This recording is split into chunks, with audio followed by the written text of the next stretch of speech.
Saya nggak ada nyuruh orang nih buat bagaimana tentang zaitun, tapi ini sesuatu yang sangat viral.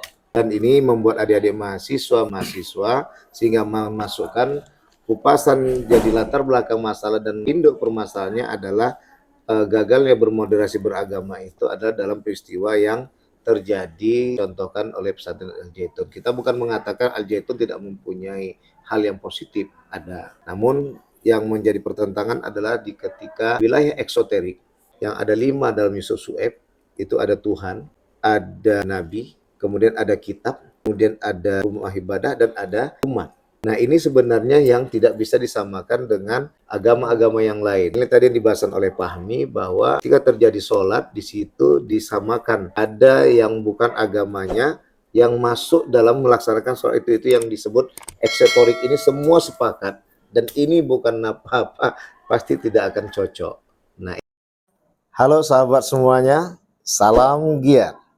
Berjumpa di channel al.andawi.andi. Jangan lupa klik tombol subscribe dan nyalakan loncengnya ya. Terima kasih. Assalamualaikum warahmatullahi wabarakatuh. Salam giat. Berjumpa kembali bersama channel Al-Andawi Andi.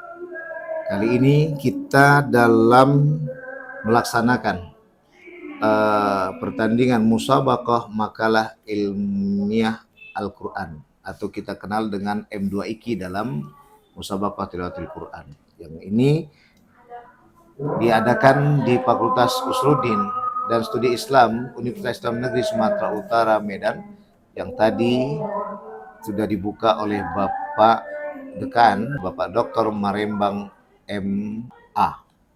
Baik, ini ada si Al-Fahmi Husaini dan Ilham Jayakusuma Siregar.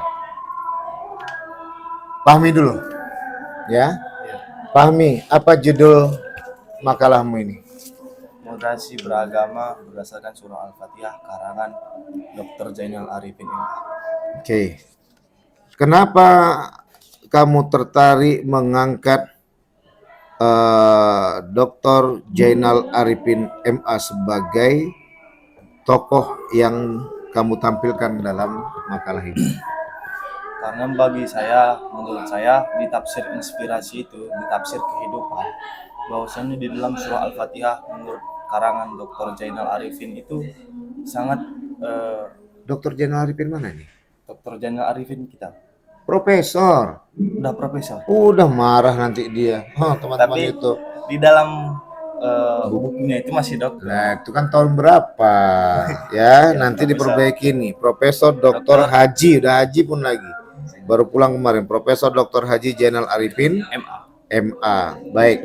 Nah, gimana tadi? Karena di dalam konteks tafsir inspirasi berdasarkan surah Al-Fatihah, moderasi itu sangat berkaitan dengan kehidupan sehari-hari. Ada beliau mengupas moderasi di situ? Ada. Oke, terus? Seperti apa moderasi itu? Sebagai contoh di dalam surah Al-Fatihah itu seperti Ar-Rahman, ini contoh singkat aja Ustaz. Ar-Rahmanir Rahim, yang Maha Pengasih lagi Maha Penyayang. Apa makna inspirasi atau kiasan dalam kehidupan kita? Mari kita sama-sama menebarkan kasih dan menebarkan sayang kepada seluruh umat beragama yang ada di Indonesia, sehingga ada nilai-nilai moderasi, nilai menghormati, toleransi di dalam kehidupan sehari-hari. Oke, menurut Fahmi bagaimana rupanya kondisi beragama saat ini, dewasa ini? Untuk kondisi beragama saat ini, kalau dikatakan baik-baik saja, tentu tidak sama sekali. Tapi kalau misalnya kita dikatakan tidak pun juga, tentu tidak juga. Oke. Karena kan Islam masih tetap terrelasi dengan baik di Indonesia. Tapi mungkin ada kadang-kadang beberapa benturan-benturan tentang agama seperti yang terjadi soal Al-Zaitun dan lain-lain sebagainya. Itu kan salah satu konsep moderasi yang tidak memiliki batas. Sehingga moderasi ini mengakibatkan hilangnya akidah ataupun ibadah dalam diri seorang. Oke, analisa Fahmi seyogyanya dalam bermoderasi itu bagaimana yang diterapkan? Tadi ada kaitan dengan Zaitun tadi ya. Bagaimana analisa kamu untuk mengungkapkan selayak-layaknya bermoderasi beragama itu bagaimana? Jadi menurut saya Moderasi itu sebenarnya salah satu penyungsung kedamaian di Indonesia. Cuman bentuk-bentuknya itu ada juga, kalau saling menghormati dan saling menghargai sesama penduduk muslim, tidak ekstrim, tidak berlebih-lebihan, tidak menteror agama lain. Itu like-like-nya moderasi beragama. Tapi sebenarnya ada dua batasan. Silahkan kita bermoderasi beragama, baik itu dari bidang sosial, budaya dan lain-lain. Tapi ada dua yang tidak diperbolehkan Apa itu? yaitu akidah dan ibadah. Lebih rincinya gimana dalam ibadah? Kalau dalam ibadah umpamanya seperti yang terjadi, kita contohkan secara Oke. seperti yang terjadi semalam ketika umat muslim beribadah di pesantren Umat Islam. umat Islam beribadah di pesantren Al Zaitun, itu ada juga orang non muslim yang berada di depan saf. Berarti itu bagian dari rule of game in ibadatullah ya. Peraturan yang dilakukan dalam beribadah kepada Allah. Itu jangan sampai terlanggar. Oke, baik. Cukup dari Fahmi. Sekarang Ustadz mau melihat dari Ilham Jayakusuma Siregar. Ustadz masih belum jumpa ini. Maksud dari judul makalamu moderasi beragama ini apa ini? Nah, sebelumnya maksud tujuan utama saya dalam makalah itu ialah menjelaskan implementasi moderasi beragama yang ada di Indonesia saat sekarang ini. Namun karena temanya secara luas, maka saya padakan aja dengan judul moderasi beragama dengan pembahasan yang ada dari pengertian, lalu pada materi terakhir difokuskan pada implementasinya. Baik, Ustadz tantang kamu. Apa sebenarnya mau kamu buat judulnya? Yang sebenarnya saya ingin buat judulnya ialah moderasi beragama moderasi beragama di Indonesia pada saat sekarang ini. Oke. Baik, kenapa itu kamu lakukan?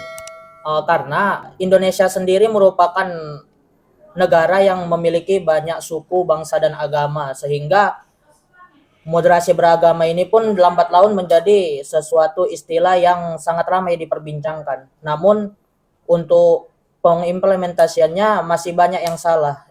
Jadi ibarat kata moderasi beragama ini adalah baik dalam perbincangan dan istilah, namun buruk dalam pelaksanaannya. Contohnya?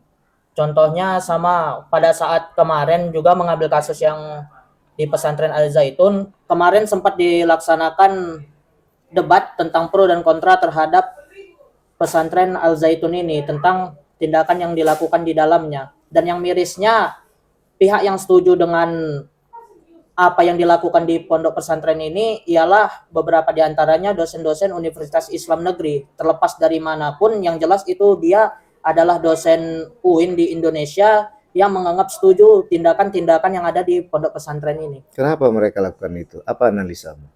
Nah, analisa saya, mereka mengatakan bahwasannya yang terjadi di Al Zaitun ini seharusnya menjadi poros pesantren yang ada di Indonesia yang tidak hanya mengajarkan tentang Islam tapi semua agama. Nah, menurut saya itu pernyataan yang salah. Kenapa? Karena mempelajari semua agama itu memang diperbolehkan karena itu menjadi satu bagian ilmu. Namun jika prakteknya di dalam pesantren Al Zaitun ini itu sangat sudah melebihi batas. Kenapa? Karena seharusnya moderasi beragama itu dilaksanakan dalam keadaan muamalah, bukan dalam keadaan ibadah maupun akidah. Oke. Ada berbicara tentang eksoterik dan ada berbicara tentang esoterik. Jadi permasalahan itu adalah di wilayah eksoterik. Artinya semua lembaga itu masing-masing punya peraturan. Lembaga yang di sini dengan lembaga yang di luar nggak mungkin bisa disamakan. Ini maksudnya tadi ya. Ustadz mau minta ada dalil Qur'annya nggak? Tentang moderasi beragama. Ya, tentang hal yang dilakukan oleh Pak Jaitun tadi ya, yang membuat itu tak layak untuk dikerjakan. Sah-sah saja untuk bermoderasi, tapi di nuansa yang mana dia harus bermoderasi. Dalilnya apa itu? Tadi kan ada contoh dari Fahmi tentang beda agama. Bukan, tentang ada agama lain yang hadir dalam ibadah Islam. Dalilnya apa? Jika saya memahami, ada satu dalil yang menurut saya sangat berkaitan, yaitu pada surah Ali Imran ayat 104 Apa itu? yang bunyinya auzubillahi minasyaitonirrajim wal takum minkum ummatu yad'una ilal khair wa ya'muruna bil ma'ruf wa yanhauna 'anil munkar wa ulaika humul muflihun, yang artinya dan hendaklah di antara kamu ada segolongan umat yang berbuat kebajikan, menyuruh kebaikan dan mencegah kemungkaran, dan merekalah orang-orang yang beruntung. Artinya sebagai salah satu pedoman tertinggi umat Islam yaitu Al-Qur'an, ayat ini menjelaskan bahwasanya umat Islam hendak bukan saja umat Islam, tapi karena di situ konotasinya kaum, maka seluruh manusia hendaknya membuat satu perkumpulan yang menyuruh kepada kebaikan, bukan baik. yang mengajarkan tentang akidah. Oke, sekarang saya ulang lagi ke Fahmi. Tadi udah saya diberikan sama si Ilham ya. Iya. Fahmi, tadi saya ambil tadi yang kamu percontohkan, di mana ada ibadah sholat dilakukan, tapi di situ ada orang non Muslim ikut serta. Coba kasihkan kepada Ustadz dalil yang nyata-nyata dalam Al-Quran sehingga hal ini nggak perlu terjadi sesungguhnya. Itu yang masuk Ustadz tadi. Tadi dia mengatakan tadi Ali Imran ayat 104. Atau mau Ustadz rubah ya? Boleh Ustadz kasih kesempatan apa? Bentar, siapa dulu? Si Fahmi dulu. Apa dalilnya? Sebenarnya kan seperti hal-hal ini sudah pernah terjadi. Walaupun Fahmi udah tafsir Al-Fatihah ya, tapi Ustadz ini minta nggak dalilnya luar apa? konteks ya. Dalilnya apa? Sebenarnya kalau dalil yang seperti ini pernah juga terjadi pada masa Nabi. Ustadz minta dalilnya apa? Dalilnya Al-Kafirun. Apa itu? Lakum dinukum waliyadin. Itu yang Ustadz tunggu. Teman-teman YouTube sekalian, saya nggak ada nyuruh orang nih buat bagaimana tentang zaitun. Nggak ada. Tapi ini sesuatu yang sangat viral.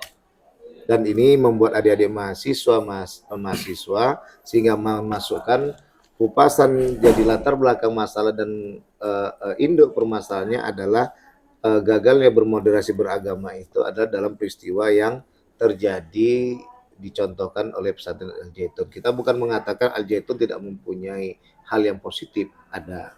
Namun yang menjadi pertentangan adalah ketika wilayah eksoterik yang ada 5 dalam Yusuf Su'eb, itu ada Tuhan, ada Nabi, kemudian ada kitab, kemudian ada rumah ibadah, dan ada umat. Nah ini sebenarnya yang tidak bisa disamakan dengan agama-agama yang lain. Nah ini tadi yang dibahas oleh Fahmi bahwa ketika terjadi sholat di situ disamakan, ada yang bukan agamanya yang masuk dalam melaksanakan sholat itu yang disebut eksetorik. Ini semua sepakat dan ini bukan apa-apa, pasti tidak akan cocok. Nah ini dia. Nah kalau esoterik nggak ada masalah, artinya kita berkumpul bersama di ruang kajian ibadah masing-masing agama, tapi kita berkumpul bersama dalam membicarakan masa depan Nusantara dengan berpikiran ketuhanan yang sama. Artinya semua agama akan mengembalikan kepada untuk bertuhan, dan pertuhanan itu akan mendominasikan dia agar saling menjaga alam semesta dan isi ciptaan Tuhan yang Maha Kuasa ini. Itulah yang sebenarnya dimaksud adik-adik sekalian dengan sebutan wilayah esoterik. Nah, permasalahan di Al-Zaitun saya simpulkan adalah wilayah eksoterik. Baik, ini tadi udah Ustadz kembalikan. Ya, ini mereka dalam perlombaan nih, M2 IKI. Ya, ini udah Ustadz lihat tadi bagaimana, dan alhamdulillah kalian masing-masing memang tampil bagus. Tapi nanti ada wilayah tulisan dan makalah yang Ustadz akan lihat. Apakah sesuai dengan isi, dengan judul, karena dalam poin itu ada judul sesuai dengan isinya. Ya, kemudian judul sesuai dengan masalah yang berkembang, dan judul yang sesuai dengan permasalahan yang mau diangkat, dan judul yang dapat memberikan